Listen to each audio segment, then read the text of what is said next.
7 is where we're at today. We've been in Acts chapter 7 actually for a while because we're looking at heroes in Stephen's defense, or what I'm calling offense, that he mentions. And I think he mentions these different individuals for reasons.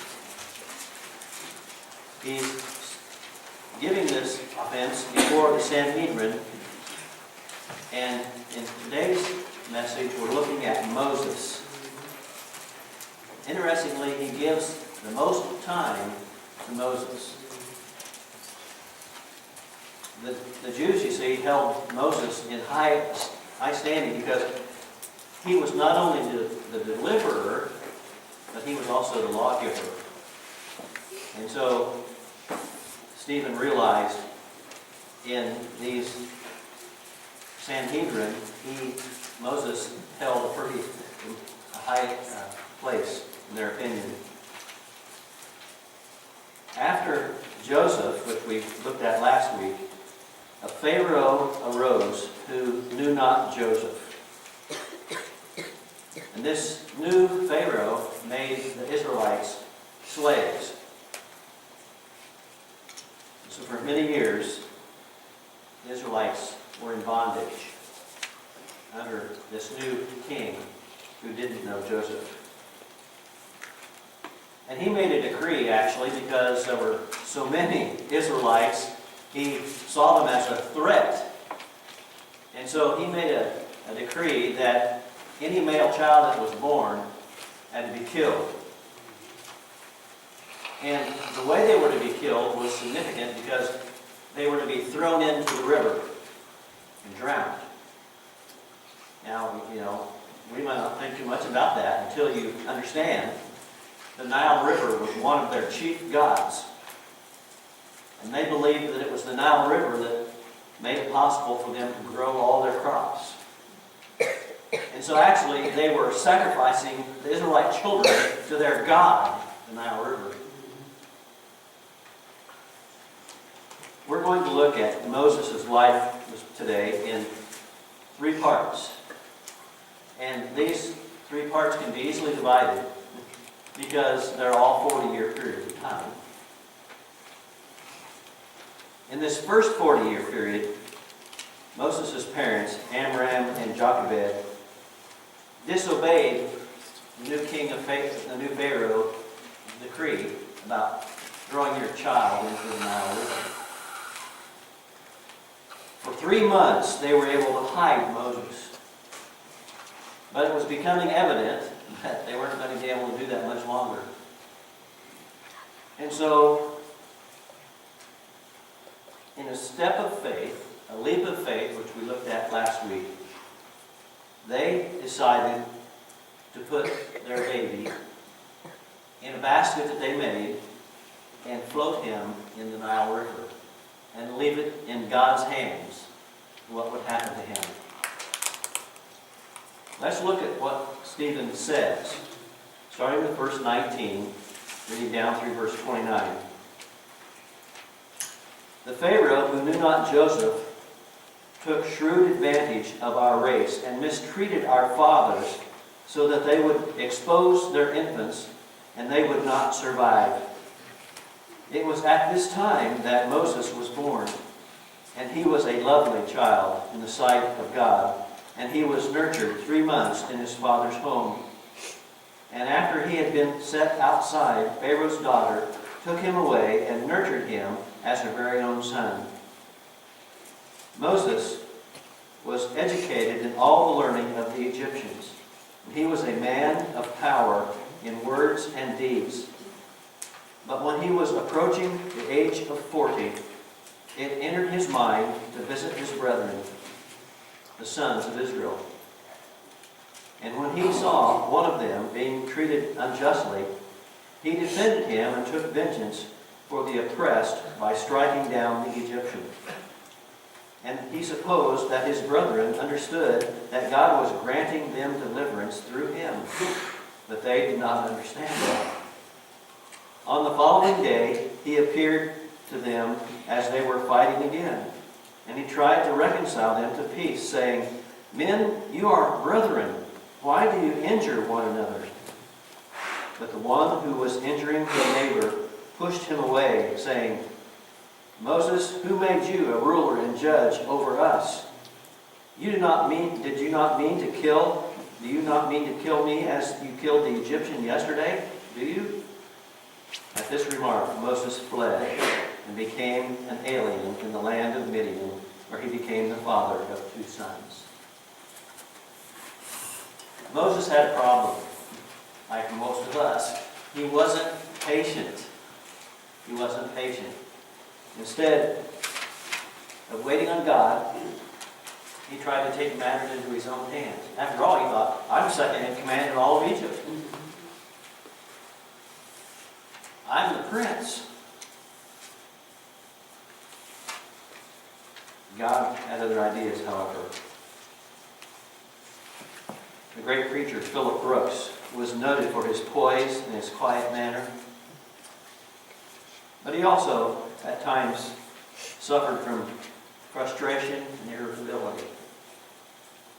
One day a friend saw him pacing the floor like a caged lion. Went up to him and said, "What's the trouble, Dr. Brooks?" "The trouble is that I'm in a hurry," said Brooks, "but God is not." And isn't that like us? Yeah. We're in such a hurry to do something, God is not. And that's why so often we get ahead of God. That's what Moses did. He was in a hurry to liberate his brothers from slavery and the bondage that they were experiencing. And he thought, surely they'll recognize, I'm going to deliver them. But no, it didn't work out quite that way. It's easy to become impatient with God. You know, some of the great men and women in the Bible had the same trouble getting impatient. Moses that we're looking at here is an example of that. In fact, God told Moses that one day he would raise up a prophet like unto him. Prophet, of course, being Jesus.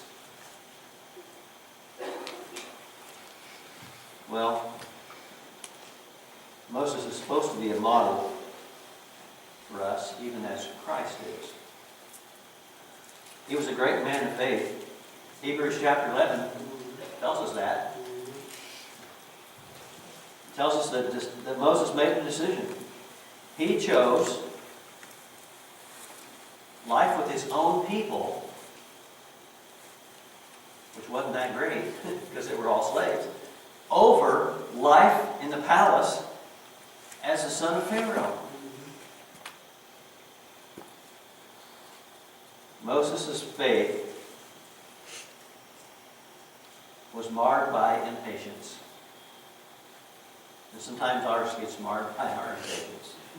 Instead of waiting things out, instead of giving God the chance to work, we get in such a hurry that God can't do anything because we got in such a hurry. God was working in circumstances to accomplish His will. God even used the enemy, the Egyptians, to prepare Moses to be a deliverer of his people. Now, can you picture it? Moses never having been a part of the Egyptian culture, God sending him to deliver the Israelites. He could have done it because God was with him, but God said, no, I'm going to let this guy experience the culture of the Egyptians, so he will know how they think, how they operate when I choose to deliver my people from Egypt. God's plan was being accomplished. Stephen uses Moses here in his defense before the Sanhedrin because he is showing them that the Jewish nation, they had rejected Moses. Okay, he's going back to that time where Moses thought, at age 40, I'm going to deliver my people. They didn't have anything to do with him. And so he had to flee to Midian.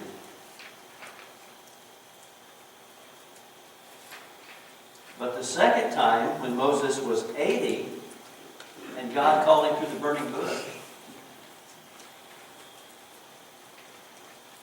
he was ready then to deliver his people. The Sanhedrin and Israel had both rejected Jesus as their Messiah. Stephen is saying, you guys are no better than the Israelites who rejected Moses, because you rejected the Messiah that was like Moses, who was sent to deliver you.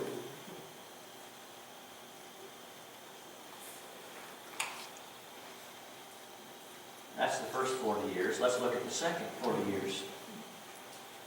Moses, he fled into the wilderness near Sinai. Again, God is preparing him. You know what's in Sinai? The mountain where he would later get the Ten Commandments. So for 40 years, he's working around that mountain. He's seeing that mountain in the distance. He's taking care of his father-in-law Jethro's sheep.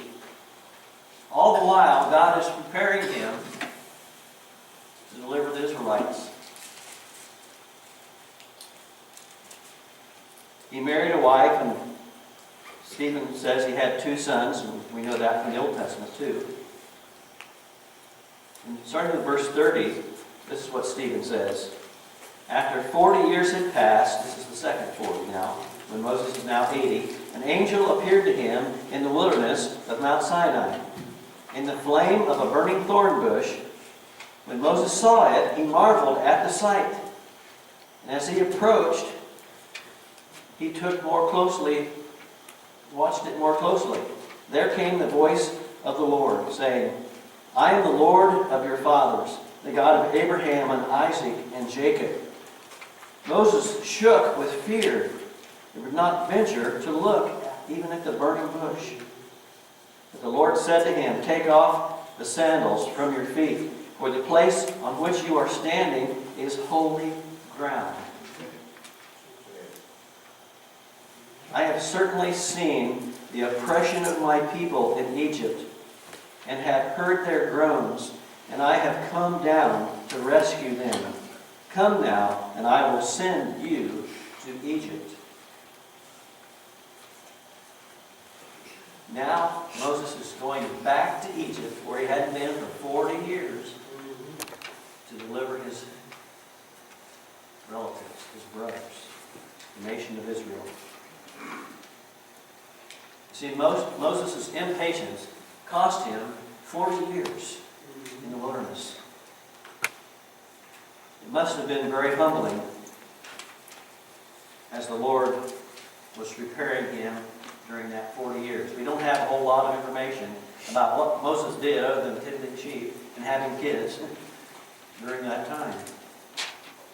But every day as Moses went out caring for the sheep, certainly he had time to remember and reflect on what happened during his first 40 years.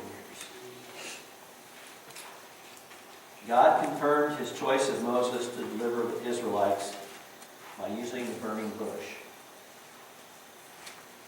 By telling Moses where he was holy ground. That told Moses, hey, there's something special happening here. Especially when he saw the bush was on fire, but it wasn't being burned up and consumed. He recognized the holy ground and God's calling him to deliver the Israelites. Although he was hesitant, like I think any of us would be. He wanted to know, well, what do I tell the people? God said, tell them, I am that I am. We're always going to get into trouble when we try to run ahead of God. You count on it. If you're running ahead of God, you're going to get into trouble. Impatience with God causes us to do foolish things, to say foolish things. God is capable of doing what needs to be done on his own. You know, God doesn't need our help. We think he does, but he doesn't. He can do it all by himself. But thankfully, he wants our help. but He doesn't want us running ahead of Him. Maybe you've heard this phrase, God helps those who help themselves. Yeah. It's not in the Bible, and it's not even very good theology. Because the truth of the matter is that God doesn't help those who help themselves. He helps those who obey and listen to Him. God helps those who wait upon the Lord. It took Moses 40 more years to understand that. Well, we've got Moses up to 80 now. Let's take the next 40 years and see what happens the last 40 years. Because we know he died at 120.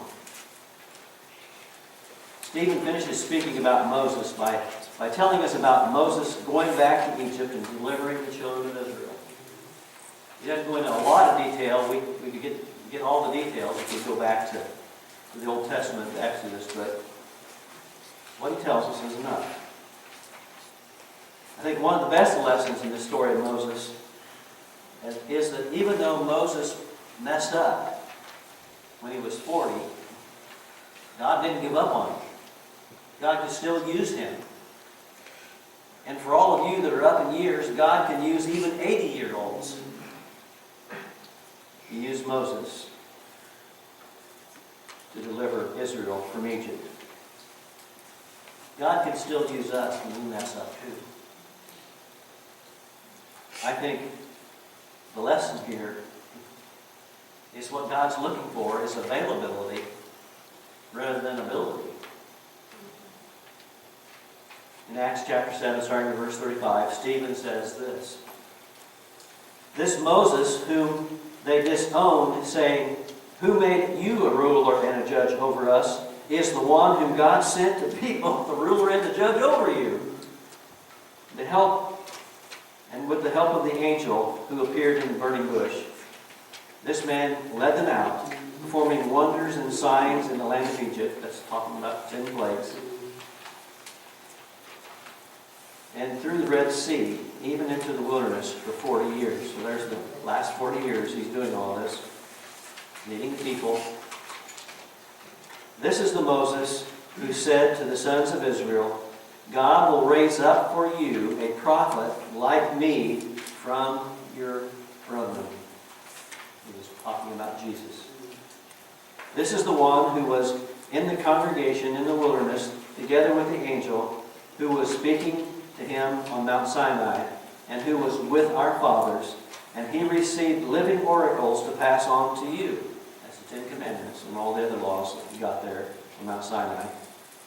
Our fathers were unwilling to be obedient to him, but repudiated him in their hearts, turning back to Egypt, desiring to go back to Egypt, saying to Aaron, make for us a God who will go before us. For this Moses who led us out into this land from Egypt, we don't know what's happened to him. You know, he was up there on Mount Sinai for so long.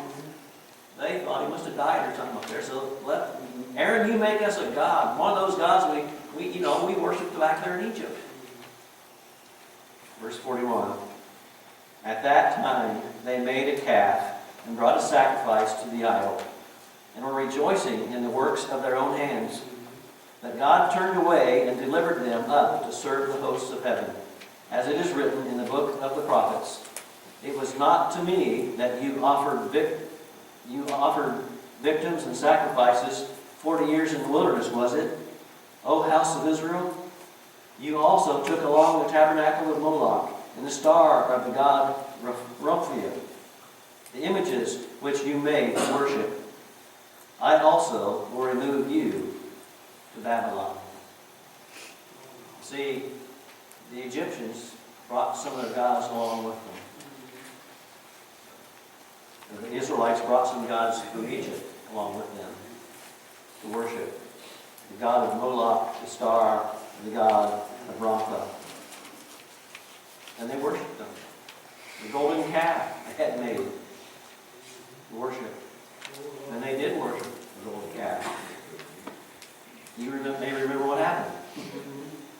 Moses was coming down from the Mount Sinai with the 10 Commandments, and he saw all this happen, and he threw them down and broke them. That's it. go back and get another set. God had to make another set. That's not in here in Stephen's offense, but that's what happened. Basically, Stephen was telling the Sanhedrin that they had turned Jesus, the Messiah, away, just like the children of Israel had turned Moses away. How long does Moses have to be gone before they start worshiping something else? How long do we have to be out of God's presence before we start worshiping something else? That's it. Even when Israel was delivered, they failed to follow Moses. Now, remember what Moses did. Remember the 10 plagues. Remember going through the Red Sea. Remember all those miracles. Remember water coming out of a rock. And they are turning their back on this guy who did all these things, who God was with. Stephen is saying, you Sanhedrin, you Jewish people are no better than they were. You have turned your back on the Messiah who came, who preached the good news to you. Stephen was saying to the Sanhedrin and to us that failure to recognize who Jesus is will mean punishment for us, just like it did for the Israelites. What will we do with the second chance God gives us? You know, God sent His Son. Yes, He did. To give us another chance. Yes, He did. To give us the opportunity to live. Will we make the most of the second chance? Like Moses did when God called him then finally to go back the second time and deliver the children of Israel? Will we be like Moses, or will we be like the children of Israel who forsook Moses and sought their gods? Moses was a hero here in Acts chapter 7 because he learned to wait upon the Lord. He wasn't perfect. He made mistakes. He was impatient. He ran ahead of God. But in the end, he learned to wait on the Lord. Moses is definitely proof that God is more interested in our availability than in our ability. Moses spent his first 40 years thinking he was somebody. He was, I guess, if you want to know the truth. He spent the next 40 years learning that he was a nobody.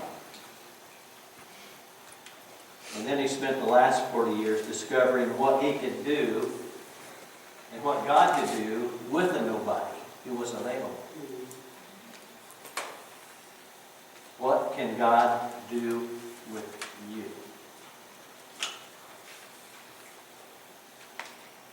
Well, He can't do anything with you unless you're available. But if you're available, He can do great things with you. Just like He did with Moses. And He will do great things with you. Let me finish this message by giving you the commentary from Hebrews chapter 11 about what Stephen said. It's verse 23.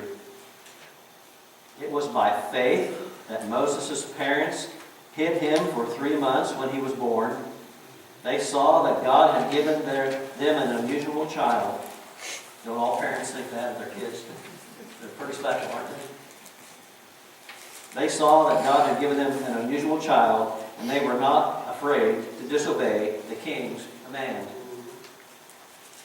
It was by faith that Moses, when he grew up, refused to be called the son of Pharaoh's daughter.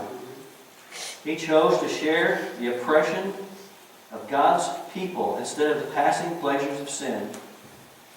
He thought it was better to suffer for the sake of Christ than to own all the treasures of Egypt. For he was looking ahead to a greater reward. It was by faith that Moses left the land of Egypt not fearing the king's anger. He kept right on going because he kept his eyes on the one who is invisible, Jesus Christ, God of heaven. Moses lived by faith. When he finally figured out what can happen when you wait on God. Oh, yes.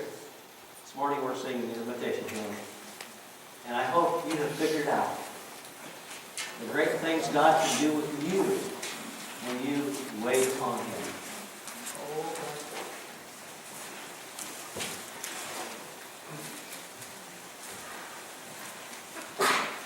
Next week, we're going to continue looking at the hero, so I hope you're back. Let's stand if you need to make a decision.